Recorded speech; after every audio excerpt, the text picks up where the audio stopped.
Doctor Mohammad Yunus ও মিজানুর রহমান আজহারী কে সবচেয়ে বেশি ধনী ও সেরা? আজকের ভিডিওতে আমরা মুখোমুখি করছি দুই বিশিষ্ট ব্যক্তিত্বকে। ডক্টর মোহাম্মদ ইউনূস ও মিজানুর রহমান আজহারী, একজন নোবেলজয়ী অর্থনীতিবিদ আর অন্যজন জনপ্রিয় ইসলামিক স্কলার। কিন্তু কে বেশি ধনী, কি বেশি জনপ্রিয়, আর কে সেরা? চলুন বিস্তারিত জানি।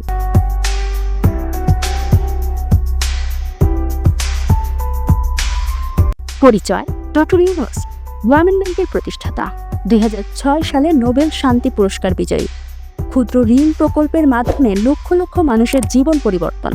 মিজানুর রহমান আজহারী বাংলাদেশের অন্যতম জনপ্রিয় ইসলামিক বক্তা, আধুনিক ইসলামিক গবেষক ও তরুণদের আইডল। ইউটিউব ও সোশ্যাল মিডিয়ায় বিশাল জনপ্রিয়তা। সম্পদ ও আয়: ডক্টর ইউনূসের সম্পদ গ্রামীণ ব্যাংক ও অন্যান্য সামাজিক ব্যবসা, বিভিন্ন আন্তর্জাতিক পুরস্কার ও সম্মাননা। ব্যক্তিগত সম্পদের পরিমাণ নিয়ে মতভেদ রয়েছে।